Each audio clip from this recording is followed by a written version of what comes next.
All right, so I was just watching NBA Today on ESPN, and they dropped some absolutely wild information about the Golden State Warriors that I have to share with you guys right now, because this changes everything. We thought we knew about what this team is planning to do before the trade deadline. The analysts were going back and forth about the Warriors' situation after the Jimmy Butler news, and then they started talking about a name that honestly makes so much sense when you think about it: Emmanuel Quickley. And the more they broke it down, the more I was sitting there like, yeah, this actually could work. But before we get into the Quickley stuff, I have to tell you what they said about the whole Jonathan Kuminga situation, because it's getting ugly, and ESPN did not hold back on their analysis. So you guys know Mike Dunleavy had that press conference, and he was asked about Kuminga's trade demand and what could happen before the deadline. And the quote that ESPN kept replaying was absolutely brutal.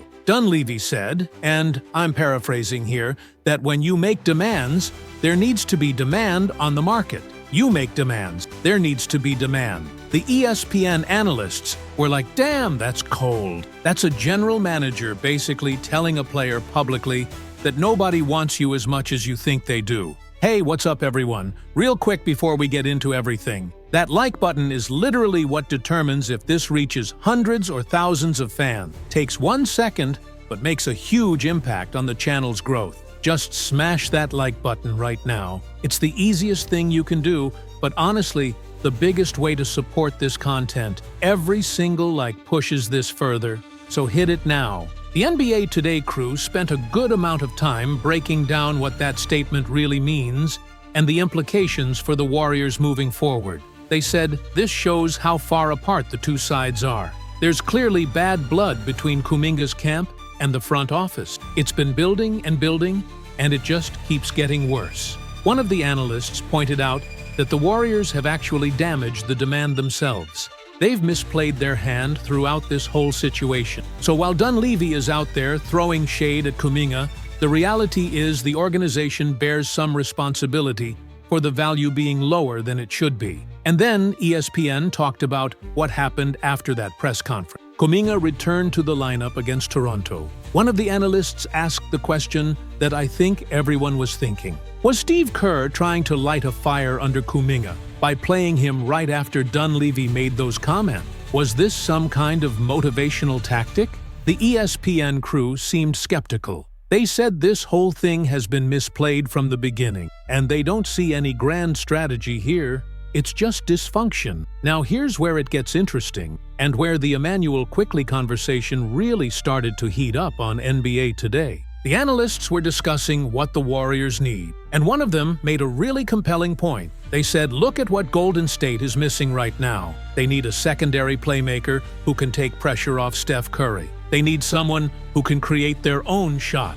They need a guy who can run the offense when Curry sits, and who fits that description perfectly: Emmanuel Quickley. The ESPN analysts started breaking down why Quickley makes sense for the Warriors. And honestly, the more they talked, the more I was convinced this could actually happen. First, they talked about his playmaking ability. Quickley is averaging over 6 assists per game this season. That's legitimate point guard production. He can create his own shot off the dribble. He can run pick and roll. He can find open shooters. The Warriors desperately need that kind of secondary creation, especially with their second unit. Then they got into his scoring, and this is where one of the analysts brought up something that made everyone on the panel stop and think. He reminded everyone that Quickley just dropped 40 points on the Warriors recently. 40 points against Golden State's defense.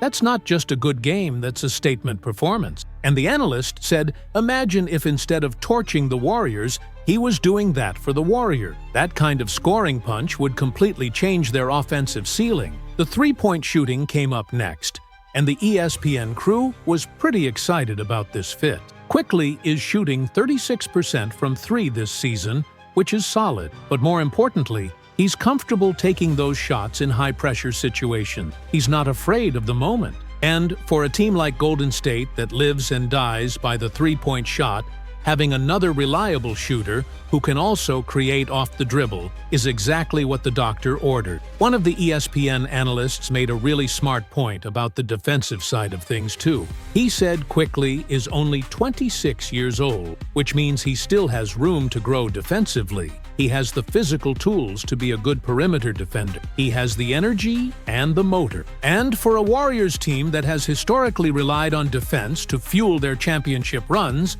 having a young guard who can hold his own on that end is crucial. Now, the conversation on NBA Today then shifted to the contract situation, and this is where things got really interesting.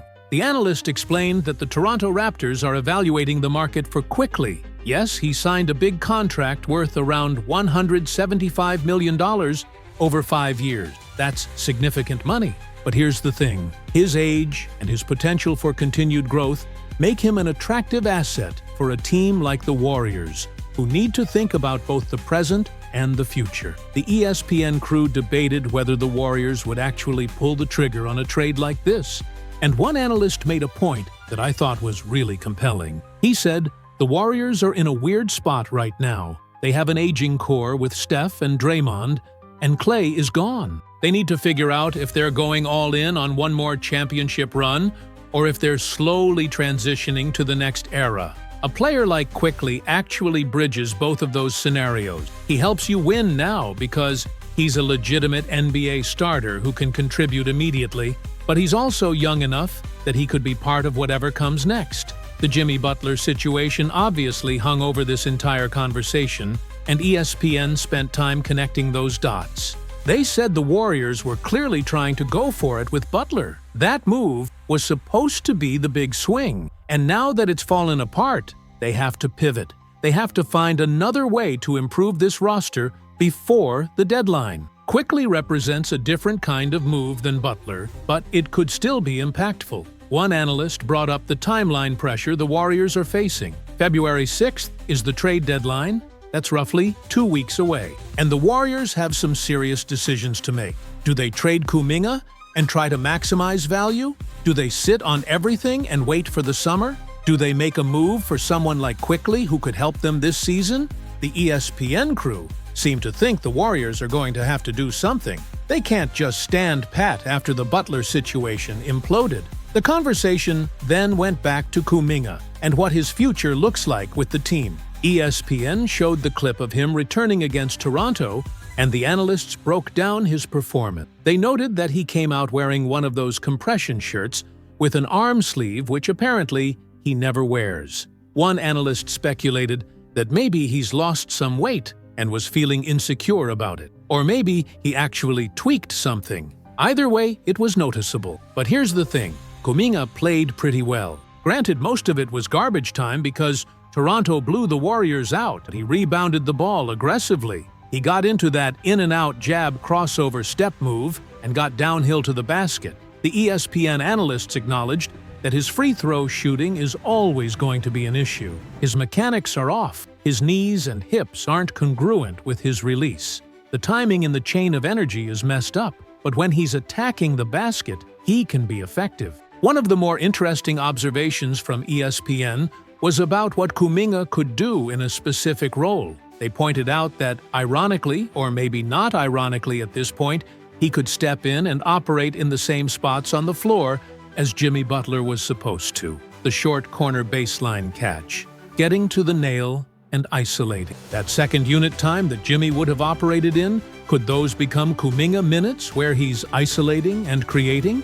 But the analysts quickly pointed out the difference. At this stage in Kuminga's career, he's far more reliant on having a physical advantage over his defender. Jimmy Butler, on the other hand, uses angles and timing and craftiness. Butler's reputation generates help defense, regardless of the matchup. Teams shade over and send two defenders because of who he is. Kuminga can command double teams sometimes, but there are also nights where random big defensive wings can guard him straight up without any help. The body language between Kuminga and Steve Kerr at the end of the Toronto game also came up on NBA Today. They showed the clip of Kerr putting his hand on Kuminga's chest and trying to talk to him. And one analyst read that interaction and said, "You can tell it's over," like the relationship between Kuminga and the coaching staff is done. He's not messing with them anymore. It is what it is. This brought the conversation back to the trade market and Dunleavy's comments about demand. The ESPN analyst said, if Kuminga is going to play, and play well between now and the deadline, his value is going to rise. There's about 2 weeks left. If he's professional and productive, teams will be more interested. But right now, the Warriors have damaged his value through how they've handled this situation publicly. The ESPN crew then discussed all the different scenarios the Warriors could pursue. They could sit on Kuminga and sit on everything and save money and wait for the summer. They could pick up his option. They could use Jimmy's expiring contract as an asset since he has $58 million on the books next year. At this point, that's essentially an expiring contract, which has value around the league. Teams like Dallas or Brooklyn might be interested in that kind of salary relief. But the most intriguing scenario the ESPN analysts discussed was the Warriors making a proactive move for a player like Quickley. Instead of just reacting to what happened with Butler, they could go out and get a player who actually fits their system and their timeline. Quickley is young enough to grow with whatever comes next, but talented enough to help them win right now. That's the kind of player you want to target. The analysts also touched on the Raptors' motivation to potentially move Quickley. Toronto is clearly in a rebuilding phase. They're playing young guys. They're developing talent. A player like Quickley, who is good but maybe not quite a franchise cornerstone, could be moved for the right package of assets. The Warriors have picks. They have young players. They have expiring contracts. There's a deal to be made if both sides want to get it done. One thing that really stood out to me from the ESPN coverage was when they talked about how Quickley would fit with Curry specifically. The analyst said, imagine having Quickley running the offense with the second unit and then being able to play him next to Curry in crunch time. You'd have two guards who can both handle the ball and shoot. You'd have flexibility in your offensive sets. You'd have someone who can take pressure off Curry when teams trap him or force the ball out of his hand. That's huge. The defensive pairing was also discussed. Quickley has the size and athleticism to guard opposing guards. Curry has always been targeted defensively by opponents. Having Quickley next to him could help hide Curry a little bit on that end, while also giving the Warriors another option when they need to switch assignment. The ESPN crew wrapped up their Warriors segment by talking about the schedule coming up. Golden State heads to Dallas, who is playing better right now. Then they have a tough series against Minnesota. It's going to be a rough couple of weeks on the court, and during all of that, they have to figure out the Kuminga situation, recover from the Butler disappointment, and potentially make moves before the deadline. One analyst made the point that it's going to be hard for everyone to focus. The players, the coaches, the front office. Everyone is thinking about February 6th and what moves might be coming. There's so many possibilities right now, but it feels like something is going to happen. The Warriors have been forced into a pivot, and they have to respond. The final thought from NBA Today that really stuck with me was about the mentality of this team. They said the Warriors showed some spirit and fight at the end of that Toronto game, even though it was a blowout. Buddy Hield continued to shoot well, and he's probably going to be back in the rotation. He's due for a good month after how he struggled this season. And if guys like that can step up along with potentially adding someone like Quickley, this team could still salvage something from this season. So that's everything ESPN NBA Today had to say about the Warriors situation. The Quickley possibility is fascinating to me. He fits what they need in terms of playmaking, scoring, and shooting. He's young enough to be part of the future, and the Raptors seem willing to listen to offers. Whether the Warriors actually pull the trigger remains to be seen, but at least there's a path forward after the Butler disappointment. What do you guys think? Should the Warriors make a move for Emmanuel Quickley? Would he be a good fit next to Steph Curry? And what do you think is going to happen with Kuminga before the deadline? Let me know in the comments, because I genuinely want to hear your thoughts on all of this. Drop a like if you found this breakdown interesting and want me to keep covering the Warriors and what ESPN is saying about them. There's going to be a lot of movement over the next 2 weeks, and I want to make sure you're informed about everything that's happening. Until next time, take care of yourself.